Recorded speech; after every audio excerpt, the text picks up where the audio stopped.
ಹೌದು ಕಣ. ಸರಿ, ನಾನು ಆಮೇಲೆ ಮಾತಾಡ್ತೀನಿ ಕಣ. ನನಗೆ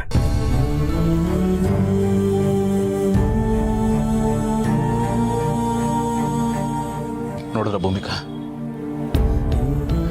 ತಾಯಿ ಬದುಕಿದ್ದಾರೆ ಅಂತ ಗೊತ್ತಾಯ್ತು, ಆದರೆ ಎಲ್ಲಿದ್ದಾರೆ ಅಂತ ಗೊತ್ತಾಗ್ಲಿಲ್ಲ. ಯಾಕೆ ಯಾವಾಗಲೂ ನನಗೆ ಹೀಗೆ ಆಗುತ್ತೆ ಅಂತ ಗೊತ್ತಿಲ್ಲ. ಸಮಾಧಾನ ಮಾಡ್ಕೊಳ್ಳಿ. ಅಲ್ಲ, ಎಷ್ಟು ಅಂತ ಪರೀಕ್ಷೆ ಮಾಡ್ತಾನೆ ಈ ದೇವ್ರು ಅಂಥದ್ದು ಏನು ಮಾಡಿದ್ದೀನಿ ನನಗೆ ಗೊತ್ತಿಲ್ಲ. ಗೌತಮ್ ಅವರೇ, ಅವ್ರು ನಮಗೆ ಖಂಡಿತ ಸಿಕ್ಕೇ ಸಿಗ್ತಾರೆ. ನೀವು ಸಮಾಧಾನ ಮಾಡ್ಕೊಳ್ಳಿ.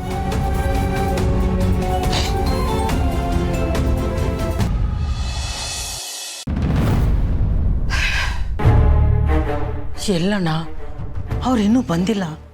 ಅದೇ ನನಗೆ ಚಿಂತೆ ಆಗ್ಬಿಟ್ಟಿದೆ.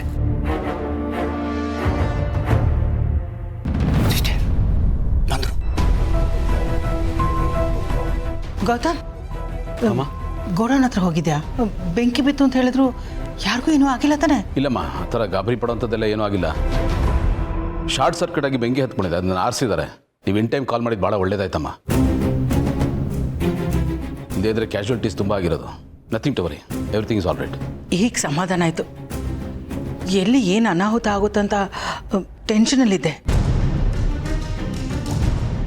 ಮತ್ತೆ ನೀನೀಗ ಅಲ್ಲಿಂದ ತಾನೇ ಬರ್ತಾ ಇರೋದು? ಇಲ್ಲಮ್ಮ, ಆನಂದ್ ಹೇಳಿದ್ದೆ, ಅವನೆಲ್ಲ ನೋಡ್ಕೊಂಡಿದ್ದಾನೆ, ಅವನೇ ಅಪ್ಡೇಟ್ ಮಾಡಿದ್ದು. ನನಗೆ ಬೇರೆ ಕೆಲಸ ಇತ್ತು, ಆ ಕಡೆ ಹೋಗಿದ್ದೆ. ಏನು ಹೇಳ್ತಾ ಇದೆಯಾ ಗೌತಮ್? ನಮ್ಮ ಗೋಡೌನ್ಗೆ ಬೆಂಕಿ ಬಿದ್ದಿದೆ, ಅಲ್ಲಿಗೆ ಹೋಗದೆ ಬೇರೇನೋ ಕೆಲಸ ಅಂತ ಹೇಳ್ತಾ ಇದೆಯಾ? ಇದಕ್ಕಿಂತ ಇಂಪಾರ್ಟೆಂಟ್ ನೀನು ಬೇರೆ ಕೆಲಸ ಏನಿತ್ತು? ಇಲ್ಲಮ್ಮ, ಸ್ವಲ್ಪ ಪರ್ಸ್ನಲ್ ಕೆಲಸ ಇತ್ತು. ಪರ್ಸ್ನಲ್ ಕೆಲಸನಾ? ಇದೇನು ಗೌತಮ್, ಮೊದಲನೇ ಸರಿ ಪರ್ಸ್ನಲ್ ಕೆಲಸ ಅದು ಇದು ಅಂತ ಹೇಳ್ತಾ ಇದೆಯಾ?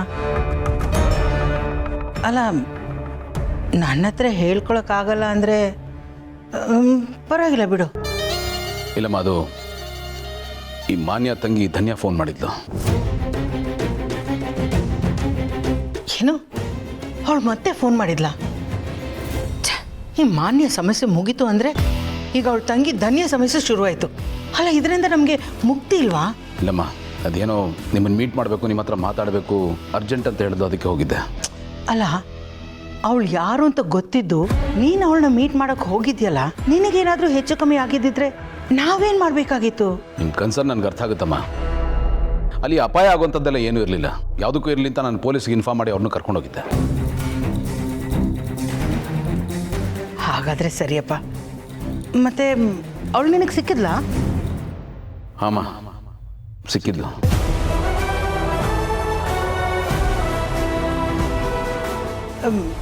ಸಿಕ್ಕಿದ್ಲಾ? ಏನು ಹೇಳಿದ್ಲು? ಏನು ಹೇಳಲಿಲ್ಲಮ್ಮ. ಅಲ್ಲ, ಮಾತಾಡಬೇಕು ಅಂತ ಕರೆಸ್ಕೊಂಡು ಏನು ಹೇಳಲೇ ಇಲ್ವಾ? ಇಲ್ಲ, ನಾವು ಅಲ್ಲಿಗೆ ಹೋದ್ವಿ, but she is no more ಅಮ್ಮ. ಸತ್ತೋಗಿದ್ಲ? ಅಯ್ಯೋ ದೇವ್ರೆ, ಬಚಾವ್.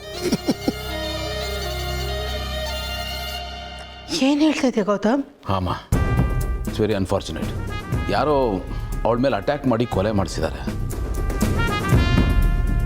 ಇವತ್ತೇ ನೋಡಿ, ಆ ಸೆಕ್ಯೂರಿಟಿನೂ ಇರಲಿಲ್ಲ. ಇದನ್ನೆಲ್ಲ ನೋಡ್ತಾ ಇದ್ರೆ ಏನೋ ನಡೀತಾ ಇದೆಯಮ್ಮ, ಬಟ್ ಯಾರು ಮಾಡ್ತಾ ಇದ್ದಾರೆ ಅಂತ ಗೊತ್ತಾಗ್ತಿಲ್ಲ. ಹಾಗಾದರೆ ಅವಳು ನಿನ್ನ ಹತ್ರ ಏನೂ ಹೇಳಲಿಲ್ವಾ? ಇಲ್ಲಮ್ಮ, ಇಲ್ಲ. ಗೌತಮ್ ಅವರು ಅವ್ರ ಅಮ್ಮ ಮತ್ತೆ ತಂಗಿ ವಿಚಾರನ ಹೇಳ್ದೆ ಯಾಕೆ ಮುಚ್ಚಿಡ್ತಿದ್ದಾರೆ? ನಾ ಫ್ರೆಶ್ ಅಪ್ ಆಗ್ತೀನಮ್ಮ.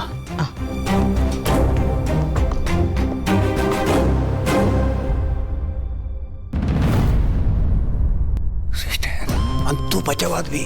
ನನಗೆ ಜೀವ ಬಾಯಿಗೆ ಬಂದಿತ್ತು, ಎಲ್ಲಿ ವಿಷಯ ಎಲ್ಲ ಬಯಲಾಗ್ಬಿಡುತ್ತೋ ಅಂತ. ನಾನು ಹೇಳಿಲ್ವಾ ಅಣ್ಣ ಅವಳು ಬದುಕಿರಲ್ಲ ಅಂತ? ಸತ್ಯನ ಅವಳ ಜೊತೆನೆ ಸಮಾಧಿ ಮಾಡಿಬಿಟ್ಟೆ ಅಣ್ಣ. ಇನ್ನು ಅವಳು ಚೈನಲ್ಲಿರೋ ಬಗ್ಗಿದೆಯಲ್ಲ, ಅದರ ಅವಶ್ಯಕತೆ ನಮಗಿಲ್ಲ. ಸರಿಯಾದ ಸಮಯ ನೋಡಿ ಅದನ್ನು ತೆಗೆದುಬಿಡು. ಓಕೆ ಸಿಸ್ಟರ್, ಖಂಡಿತ.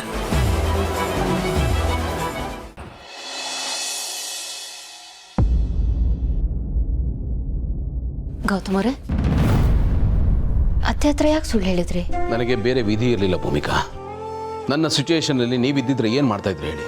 ನಾನಾದರೂ ಏನು ಮಾಡಲಿ? ನನ್ನ ಸ್ವಂತ ತಾಯಿ ತಂಗಿ ಬದುಕಿದ್ದಾರೆ ಅಂತ ನಾನು ಅವ್ರ ಮುಂದೆ ನಿಂತ್ಕೊಂಡು ಹೇಗೆ ಹೇಳಲಿ?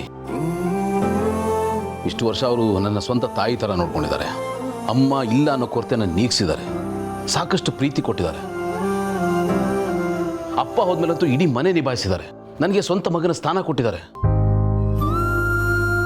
ನನ್ನ ತಮ್ಮದನ್ನ ತಂಗಿರ್ನ ನನ್ನ ಮೇಲೆ ನಂಬಿಕೆ ಇಟ್ಟು ಅವ್ರ ಜವಾಬ್ದಾರಿ ನನಗೆ ವಹಿಸಿದ್ದಾರೆ. ಯಾರೇ ಸಿಕ್ಕಿದ್ರು ನನ್ನನ್ನು ಹಿರಿ ಮಗ ಅಂತ ಪರಿಚಯ ಮಾಡ್ಕೊಡ್ತಾರೆ. ಅಂಥವ್ರ ಮುಂದೆ ನಾನು ಈ ವಿಷಯನೆಲ್ಲ ಹೇಗೆ ಹೇಳಲಿ? ಈಗ ನನ್ನ ಸ್ವಂತ ತಾಯಿ ತಂಗಿ ಬದುಕಿದ್ದಾರೆ ಅಂತ ಅಮ್ಮನಿಗೆ ಗೊತ್ತಾದ್ರೆ ಅವ್ರಿಗೆ ಎಷ್ಟು ಇನ್ಸೆಕ್ಯೂರಿಟಿ ಫೀಲ್ ಆಗ್ಬೇಡ. ಇಷ್ಟು ವರ್ಷ ನಾನು ಎಷ್ಟೆಲ್ಲ ಮಾಡಿದ್ದೀನಿ, ಈಗ ಸ್ವಂತ ತಾಯಿನ ಹುಡ್ಕೊಂಡು ಹೋಗ್ತಾ ಇದ್ದಾನೆ. ಎಷ್ಟೇ ಆದರೂ ಸ್ವಂತ ತಾಯಿನೇ. ನಾನು ಮಲ್ತಾಗಿ ಅಲ್ವಾ ಅಂತ ಅವ್ರ ಮನಸ್ಸು ಬರಲ್ವಾ? ಅದು ತುಂಬ ಕಷ್ಟ ಭೂಮಿಕಾ. ಹಾಗಾಗಿ ನಾನು ಅವ್ರ ಹತ್ರ ಏನು ಹೇಳಿದ್ರು ಸುಮ್ಮನಾಗ್ಬಿಟ್ಟೆ. ಮತ್ತೆ ನಿಮ್ಮ ಸ್ವಂತ ತಾಯಿ ತಂಗಿ ಸಿಕ್ಕಿದಾಗ ಆಗೇನು ಮಾಡ್ತೀರಾ? ವಾಪಸ್ ಮನೆಗೆ ಕರ್ಕೊಂಡು ಬರಲ್ವಾ? ಆಗ್ಲೂ ಸುಮ್ಮನಿದ್ದು ಬಿಡ್ತೀರಾ? ಅದೇಗಾಗುತ್ತೆ ಭೂಮಿಕಾ. ಇಷ್ಟು ವರ್ಷ ನಾನು ಹಂಬಲಿಸಿದ್ದು ಕಾದಿದ್ದು ಅದಕ್ಕೋಸ್ಕರ. ಅವ್ರು ಸಿಕ್ಕಿದ್ರೆ ನನ್ನ ವರ ಸಿಕ್ಕ ಹಾಗೆ. ಆಗ್ಲೂ ಅತ್ತೆಗೆ ಬೇಜಾರಾಗುತ್ತಲ್ವಾ? ಹಾ, ಆಗ ನಾನು ಅವ್ರನ್ನ ಜೊತೆಗೆ ಕರ್ಕೊಂಡೋಗಿ ಅವ್ರನ್ನ ಕರ್ಕೊಂಬರ್ತೀನಿ. ಬಟ್ ಸಿಗೋ ತನಕ ಅದನ್ನ ಹೇಳೋದು ಬೇಡ ಅಂತಷ್ಟೇ. ಅಕಸ್ಮಾತ್ ಸಿಗದೆ ಹೋದ್ರೆ ಅಮ್ಮನ ಮನ್ಸಲ್ಲಿ ಅದು ಹಾಗೆ ಉಳ್ಕೊಂಡ್ಬಿಡುತ್ತಲ್ವಾ? ಸಿಕ್ಕಿದ್ಮೇಲೆ ಆ ಥರ ಆಗಲ್ಲ. ಅಮ್ಮನೂ ಖುಷಿ ಪಡ್ತಾರೆ. ಖುಷಿಯಿಂದ ನನ್ನ ಸ್ವಂತ ತಾಯಿನ ತಂಗಿನ ಮನೆಗೆ ಬರ್ಮಾಡ್ಕೋತಾರೆ. ನನಗಿಂತ ಜಾಸ್ತಿ ಖುಷಿ ಅವ್ರು ಪಡ್ತಾರೆ. ನೀವು ಹೇಳೋದು ಸರಿನೇ. ಈಗಲೇ ಏನು ಹೇಳೋದು ಬೇಡ. ನಾವು ಅನುಭವಿಸ್ತಾ ಇರೋದೇ ಸಾಕು. ಸುಮ್ಮನೆ ಅವ್ರಿಗೆ ಯಾಕೆ ಟೆನ್ಷನ್ ಕೊಡೋದು?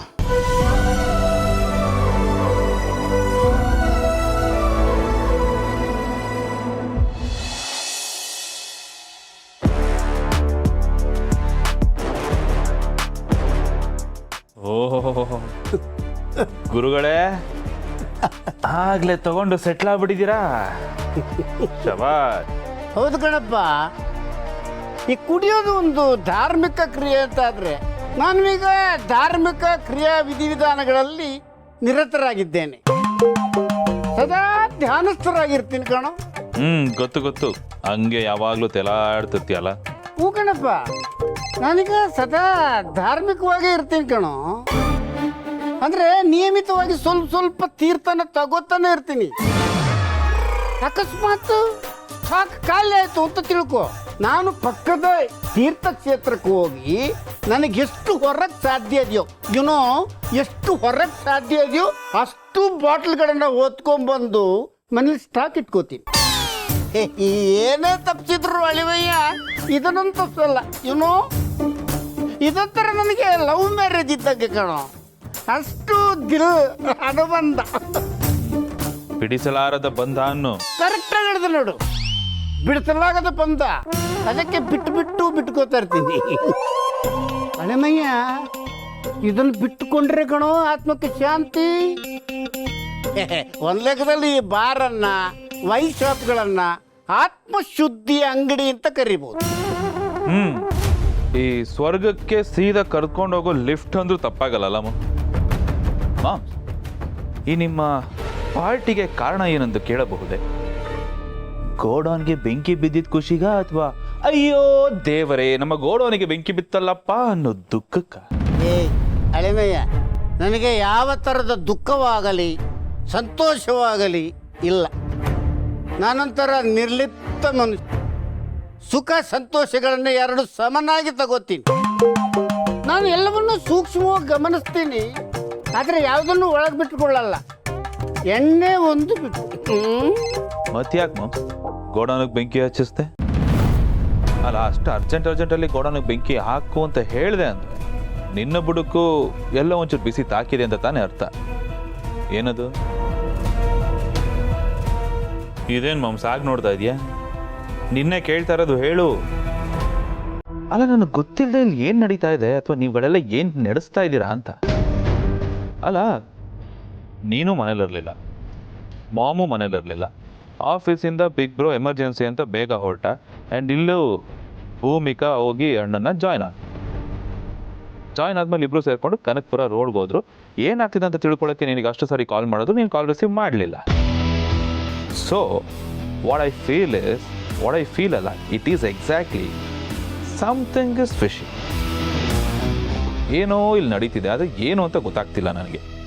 ಹೇಳು moms, what's the matter? What's going on? Nothing ಕಣೋ. ಅದು ಇನ್ಸೂರೆನ್ಸ್ ಲ್ಯಾಪ್ಸ್ ಆಗ್ತದಂತಲ್ಲ, ಅದಕ್ಕೆ ಕ್ಲೈಮ್ ಮಾಡೋಕ್ಕೆ ಬೆಂಕಿ ಹಚ್ಚಿದ್ದು ಅಷ್ಟೇ. ನೀನು ಇನ್ಶೂರೆನ್ಸ್ ಅಂತ ಹೇಳ್ಬಿಡ್ತೀಯಾ? ಹೇಳ್ಬಿಟ್ರೆ ನಾನು ನಂಬಿಡ್ಬೇಕಾ? ಇನ್ನೇನಿಲ್ಲ ಕಣಪ್ಪ, ಅಷ್ಟೇ ಅಷ್ಟೇ ಅಂತ ಹೇಳಿದ್ನಲ್ಲ. ಮಾಮ್, ಇಡೀ ಊರವ್ರಿಗೆಲ್ಲ ಕಿವಿಗೆ ಲಾಲ್ ಬಾಗಿಡೋ ಮಗ ನಾನು. ನನ್ನ ಹತ್ರನೇ ಹೂ ಬಿಡಕ್ಕೆ ಬರ್ತೀಯಲ್ಲ, ಇದನ್ನ ನಂಬ್ತೀನ ನಾನು? ಏನಾಗ್ತಿದೆ? ನೀನು ಏನೋ ಮುಚ್ಚಿಡ್ತಿದ್ಯಾ ಮಾಮ್. ಈಗ ಬಾಯಿ ಮುಚ್ಕೊಂಡು ಅದೇನೋ ಅಂತ ಕರೆಕ್ಟಾಗಿ ಹೇಳು ನನಗೆ. ಅದ್ಯಾಕೋ ಪ್ರಶ್ನೆಗಳನ್ನ ಕೇಳಿ ಕೇಳಿ ನಾನು ಕುಡಿದ ನಿಜ ಎಲ್ಲ ಕೆಳಗೆ ಇಳಿಸ್ತಾ ಇದೀಯ?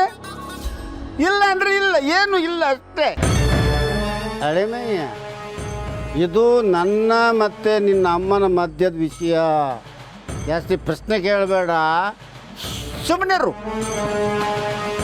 ಮಾಮ್ ಪ್ಲೀಸ್ ಹೇಳು ಮಾಮ್. ನೋಡು ಅಳೆಮಯ್ಯ, ನನಗೆ ನಿಂಗೆ ಹೇಳಿದೆ ಅಂತಿಟ್ಕೋ, ನಿನ್ನಮ್ಮ ನನ್ನ ಅಂಡ್ರ ಮೇಲೆ ಒತ್ತು ನನ್ನ ಮನೆಯಿಂದ ಆಚೆ ಆಗ್ತಾಳೆ. ಈ ಏಜಲ್ಲಿ ಅಂಥದ್ದೆಲ್ಲ ಮಾಡ್ಕೊಳಕ್ಕೆ ಮೂರ್ಖನೇನು ನಾನು? ಏನು ಕೇಳಬೇಡ, ಏನು ಹೇಳಲ್ಲ. Go and sleep. ಹೇಳ್ತೀಯಾ? Good night. ಲಕ್ಷ್ಮೀಕಾಂತ ತಿರುಗುತ್ತಾನೆ, ಎನ್ನ ಹೊಡೆದಿದ್ದಾನೆ. Go and sleep. ಏನಿರ್ಬೋದು ಮ್ಯಾಟರು? ಗೋಡೌನಿಗೆ ಬೆಂಕಿ ಹಚ್ಚು ಅಂತ ಯಾಕೆ ಹೇಳಿದ್ರು? ಅಣ್ಣ ತಂಗಿ ಇಬ್ರು ಸೇರ್ಕೊಂಡು ಏನೋ ಮುಚ್ಚಿಡ್ತಾ ಇದಾರಲ್ಲ, ವಾಟ್ ಇಟ್ ಇಸ್? ಹೇಗೆ ತಿಳ್ಕೊಳ್ಳಿದ್ದೇನೆ ನಾನು?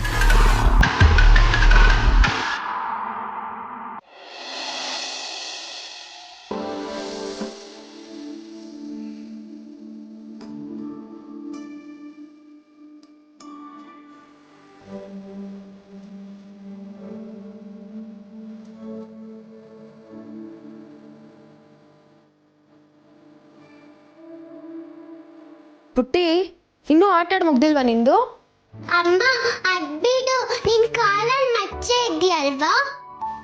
ಹೌದು, ಅದಕ್ಕೇನಿವಾಗ? ಒಳ್ಳೇದಾಗುತ್ತಂತೆ, ತುಂಬಾ ಅಂದ್ರೆ ತುಂಬಾ ಅದೃಷ್ಟ ಅಂತೆ. ಹಾಗಂತ ಯಾರು ಪುಟ್ಟ ಹೇಳಿದ್ ನಿನಗೆ? ಒಬ್ರು ತಾತ ಬಂದಿದ್ರು, ಇಷ್ಟು ದೊಡ್ಡ ಗುಮ್ಮೆ ಇಟ್ಕೊಂಡಿದ್ರು, ಅವ್ರು ಹೇಳಿದ್ದು. ಹೌದು ಪುಟ್ಟ, ಸ್ಕೂಲಲ್ಲಿ ಮನೆಗೆ ಹೋಗಿ ಬರೀ ಅಂತ ಕೊಡ್ತಾರಲ್ಲ, ಅದ್ ಮುಗ್ಸದ್ಯಾ? ಆಗ್ಲೇ ಮುಗಿಸ್ದೆ, ಜಾಣೆ ನಾನು. ಜಾಣೆ ನೀನು, ಮುದ್ದು ಕೋಳಿ. ಅಮ್ಮ, ಇನ್ನೊಂದು ಪ್ರಶ್ನೆ ಇದೆ. ಏನಮ್ಮ ಅದು? ಮತ್ತೆ ಎಲ್ರು ಮನೆಗೆ ಎಲ್ರು ಬರ್ತಾರೆ, ನಮ್ಮ ಮನೆಗೆ ಮಾತ್ರ ಯಾರು ಬರಲ್ಲ. ನಾನು, ನೀನು, ಅಜ್ಜಿ ಮಾತ್ರ. ಯಾಕಮ್ಮ ನಮ್ಮ ಮನೆಗೆ ಯಾರು ಬರಲ್ಲ? ಅದು ಪುಟ್ಟಿ, ನಮಗೆ ಯಾರೂ ಇಲ್ಲ, ಅದಕ್ಕೆ ಯಾರೂ ಬರಲ್ಲ. ಯಾಕೆ ಯಾರು ಇಲ್ಲ? ಅದು ಹಾಗೆ ಪುಟ್ಟಿ, ನಾವಿರೋದೇ 3 ಜನ. ನೀನ್ ದೊಡ್ಡೋಳು ಆಗ್ತೀಯ ಅಲ್ವಾ, ಆಗ ನಿನಗೆ ಎಲ್ಲ ಗೊತ್ತಾಗತ್ತೆ.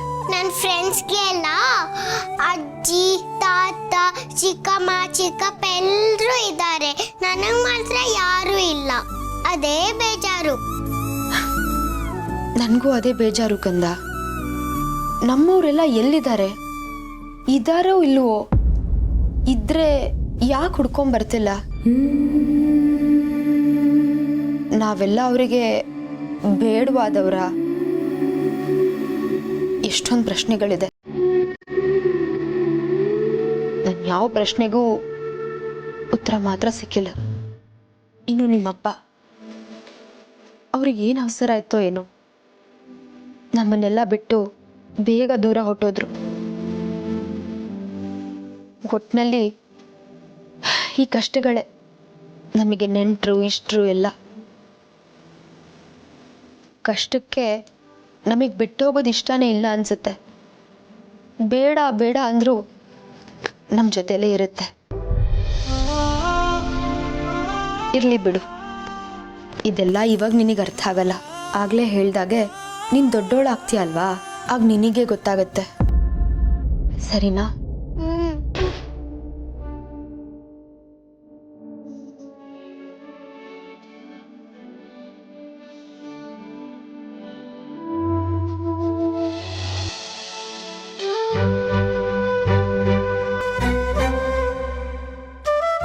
ಯೋಚನೆ ಮಾಡ್ತಿದ್ದೀರಾ?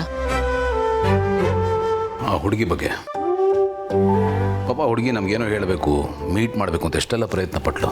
ಅವಳ ಹತ್ರ ಅಷ್ಟು ದೊಡ್ಡ ರಹಸ್ಯ ಇದೆ ಅಂತ ನಮ್ಗೆ ಗೊತ್ತೇ ಆಗಲಿಲ್ಲ. ನಾವು ಗೊತ್ತು ಮಾಡ್ಕೊಳ್ಳೋ ಪ್ರಯತ್ನನೂ ಮಾಡಲಿಲ್ಲ. ಅವಳನ್ನ ಇಗ್ನೋರ್ ಮಾಡಿ ಬಹಳ ದೊಡ್ಡ ತಪ್ಪು ಮಾಡಿಬಿಟ್ವಿ ಭೂಮಿಕಾ. ಮೀಟ್ ಮಾಡಬೇಕಾಗಿತ್ತು, ಎಂಥ ಕೆಲಸ ಆಗೋಯ್ತು. ಗೌತಮ್ ಅವರೇ, ಕೆಲವೊಂದ್ಸತಿ ಹಾಗಾಗುತ್ತೆ, ಜಜ್ಮೆಂಟ್ ಸಿಗಲ್ಲ. ಮಾನ್ಯ ಹಾಗೆ ಮಾಡಿದ್ಲು ಅಂತ ನೀವು ಧನ್ಯನ ದೂರ ಇಟ್ರಿ. ಅಕ್ಕನೇ ಹಾಗಿರ್ಬೇಕಾದ್ರೆ ಇನ್ ತಂಗಿ ಹೇಗೆ ಏನು ಅನ್ನೋ ಭಯ ಬರೋದು ಸಹಜ.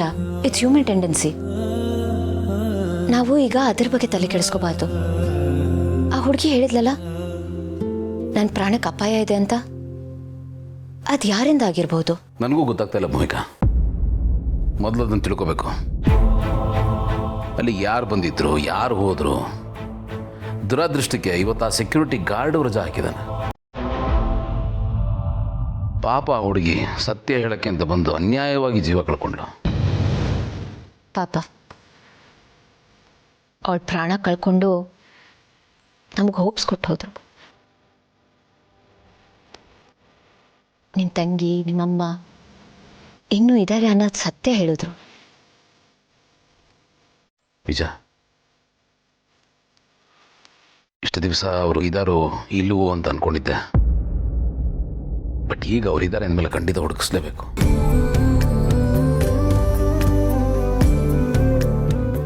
ಗೌತಮರೇ, ಅವ್ರನ್ನ ಹೇಗೆ ಕಂಡುಹಿಡಿತೀರಾ? ಐ ಮೀನ್, ಅಮ್ಮನ್ನಾದರೂ ಕಂಡುಹಿಡಿಬೋದು, ಬಟ್ ನಿಮ್ಮ ತಂಗಿ ಅವ್ರಿಗೆ ತುಂಬಾ ಬದಲಾಗಿರ್ತಾರಲ್ಲ, ಅವ್ರನ್ನ ಹೇಗೆ ಗುರ್ತು ಹಿಡಿತೀರಾ? ಅದಕ್ಕೊಂದು ಗುರ್ತಿದೆ. ಏನು? ನನ್ನ ತಂಗಿ ಎಡಗಾಲ ಪಾದಕ್ಕಿಂತ ಸ್ವಲ್ಪ ಮೇಲೆ ಒಂದು ಕಪ್ಪು ಮಚ್ಚೆ ಇದೆ. ನನಗಿನ್ನೂ ಚೆನ್ನಾಗಿ ನೆನಪಿದೆ. ಅದರಿಂದ ಕಂಡುಹಿಡಿಬೋದು. ಬಟ್ ಇಷ್ಟೆಲ್ಲ ಆದಮೇಲೆ ನಾನು ಯಾವಾಗ ನನ್ನ ತಾಯಿನ ತಂಗಿನ ನೋಡ್ತೀನೋ ಅಂತ ಅನಿಸ್ಬಿಟ್ಟಿದೆ ನನಗೆ.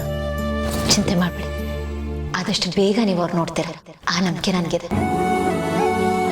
ಅಷ್ಟಾದರೆ ಸಾಕು. ನಾನು ದೇವ್ರ ಹತ್ರ ಬೇಡ್ಕೊಳ್ಳೋದಾನೆ. ನನ್ನ ತಾಯಿ, ನನ್ನ ತಂಗಿ ನನಗೆ ಸಿಕ್ಬಿಟ್ರೆ ಸಾಕು. ಅದಕ್ಕಿಂತ ದೊಡ್ಡದು ಇನ್ಯಾವುದೂ ಇಲ್ಲ. ಸಿಗ್ತಾರೆ, ಆದಷ್ಟು ಬೇಗ ಸಿಗ್ತಾರೆ.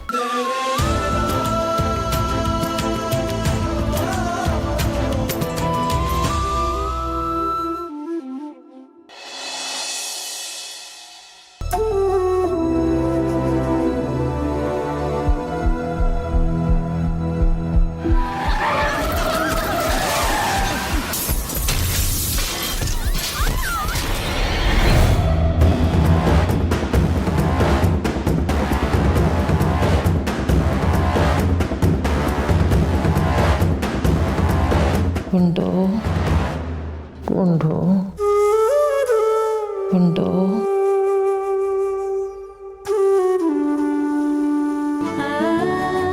ಅಮ್ಮ, ಇಷ್ಟು ವರ್ಷದಲ್ಲಿ ನಿನ್ನ ಬಾಯಿಂದ ಕೇಳಿರೋದು ಇದು ಒಂದೇ ಶಬ್ದ.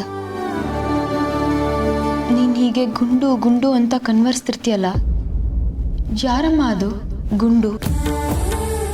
ನಿನ್ನ ಮಗನ, ನಿನ್ನ ಅಣ್ಣನ, ತಮ್ಮನ? ಯಾರದು? ನೀನು ಯಾರನ್ನ ಆ ರೀತಿ ಕರಿತಿದ್ದೆ? ನೀನು ಯಾಕಮ್ಮ ಹೀಗೆ? ಯಾಕೆ ಏನು ಮಾತಾಡಲ್ಲ? ಯಾರದು ಹೇಳು.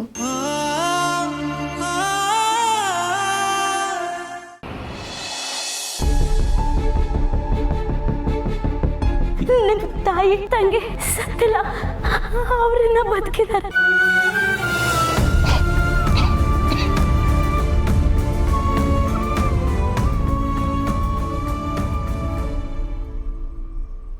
ಗೌತಮ್ ಅವರೇ, ನಿದ್ದೆ ಬರ್ತಿಲ್ವಾ? ಇಲ್ಲ ಭೂಮಿಕಾ, ಇಷ್ಟು ದಿವಸ ಹಳೆದೆಲ್ಲ ನೆನಪಾಗ್ತಿತ್ತು, ಭಯ ಆಗ್ತಿತ್ತು, ಅದಕ್ಕೆ ನಿದ್ದೆ ಬರ್ತಾ ಇರಲಿಲ್ಲ. ಈಗ ನನ್ನ ತಾಯಿನ ತಂಗಿನ ಯಾವತ್ತು ನೋಡ್ತೀನೋ, ಯಾವತ್ತು ಕರ್ಕೊಂಬರ್ತೀನೋ ಅನ್ನೋ ಆಂಗ್ಸೈಟಿಲಿ ನಿದ್ದೆ ಬರ್ತಾ ಇಲ್ಲ. ನಾನು ಹೇಳಿದ್ನಲ್ಲ, ಅವ್ರು ನಿಮ್ಗೆ ಆದಷ್ಟು ಬೇಗ ಸಿಗ್ತಾರೆ ಅಂತ. ಇನ್ನು ಅದ್ರ ಬಗ್ಗೆ ಯೋಚನೆ ಮಾಡಬೇಡಿ. ಯೋಚನೆ ಇಲ್ಲ ಭೂಮಿಕಾ, ಇದೊಂಥರ ಆತರ ತಾವಂತ ಆದಷ್ಟು ಬೇಗ ಮನೆ ಕರ್ಕೊಂಬರ್ಬೇಕು ಅಂತ. ನನ್ನ ತಾಯಿ ತಂಗಿ ಸಿಗ್ತಾರಲ್ವಾ? ಎಲ್ಲದಕ್ಕೂ ಕಾಲ ಕೂಡಿ ಬರಬೇಕು ಗೌತಮ್ ಅವರೇ. ಆ ದೇವರು ಒಳ್ಳೆಯವ್ರನ್ನ ಪರೀಕ್ಷೆ ಮಾಡೋಕ್ಕೆ ಕಷ್ಟ ಕೊಡ್ತಾನೆ, ಆದರೆ ಕೈ ಬಿಡೋದಿಲ್ಲ. ಆ ನಂಬಿಕೆ ಇಟ್ಕೊಳ್ಳಿ. Thank you so much Bhoomika. ನನಗೆ ಎಷ್ಟೊಂದು ಸಪೋರ್ಟ್ ಮಾಡ್ತೀರಾ. ನಿಮ್ಮನ್ನು ಕೈ ಹಿಡಿಯೋದಕ್ಕೆ ನಾನು 1 ಜನ್ಮ ಅಲ್ಲ 10-20 ಜನ್ಮ ಪುಣ್ಯ ಮಾಡಿದ್ದೀನಿ. Thank you. ಈ ಮಾತನ್ನ ನಾನು ನಿಮಗೆ ಹೇಳಬೇಕು. ನಿಮ್ಮನ್ನ ಪಾರ್ಟ್ನರ್ ಆಗಿ ಪಡೆಯೋದಕ್ಕೆ ನಾನು ಪುಣ್ಯ ಮಾಡಿದ್ದೀನಿ. ಈಗ ಮಲ್ಕೊಳ್ಳಿ. ಮಲ್ಕೊಳ್ಳಿ ಭೂಮಿಕಾ, ನಂಗೆ ನಿದ್ದೆ ಬರ್ತಲ್ಲ, ಆಮೇಲೆ ಮಲ್ತೀನಿ. ಸೇವಂತಿಗೆ ಚೆಂಡಿನಂತ ಮುದ್ದು ಕೋಳಿ, ತಾಯಿ ಮಡಿಲಿನಲ್ಲಿ ಬೀಡು ಬಿಟ್ಟ ಮುದ್ದು ಕೋಳಿ. ಸೇವಂತಿಗೆ ಚೆಂಡಿನಂತ ಮುದ್ದು ಕೋಳಿ, ತಾಯಿಗೆ ಮಗನ ಪ್ರೀತಿಯು, ತಾಯಿ ಮಡಿಲಿನಲ್ಲಿ ಬೀಡು ಬಿಟ್ಟ ಮುದ್ದು ಕೋಳಿ. ಅಮ್ಮ ನಿಟ್ಟದೆ ಅಮೃತ ಎನ್ನುವ ಕೋಳಿ, ತಾಯಿ ಮಡಿಲಿನಲ್ಲಿ ಬೀಡು ಬಿಟ್ಟ ಮುತ್ತು ಕೋಳಿ. ಮೌನದಲ್ಲಿ ನೋಟದಲ್ಲಿ ಸಾವಿರ ಮಾತಾಗುವೆ, ಕಂಗಳೈ ಬೆಳಕಿನಲ್ಲಿ ಚಿಮ್ಮುವ ಖುಷಿಯಾಗುವೆ. ಹಾರಾಡುವ ನನ್ನಯ ಸಂಭ್ರಮ ನೀನಾದೆ, ಈ ಭಾವದ ಆಂತರ್ಯದ ಮಾಧುರ್ಯ ನೀನಾದೆ. ಸಂಜೆಯ ರಾಗಕ್ಕೆ ಬಂದಿಹ ಬೆಳದಿಂಗಳೇ, ಮನದಾಳದೆ ಗುನುಗೋ ಸಿಹಿಯಾದ ಸ್ವರದ ನನ್ನ ಹಾಡಿನ ಶ್ರುತಿ ನೀನೆ ಅಲ್ಲವೇ. ಒಲವೇ ಒಲವೇ ಒಲವೇ ಈ ನದಿಗೆ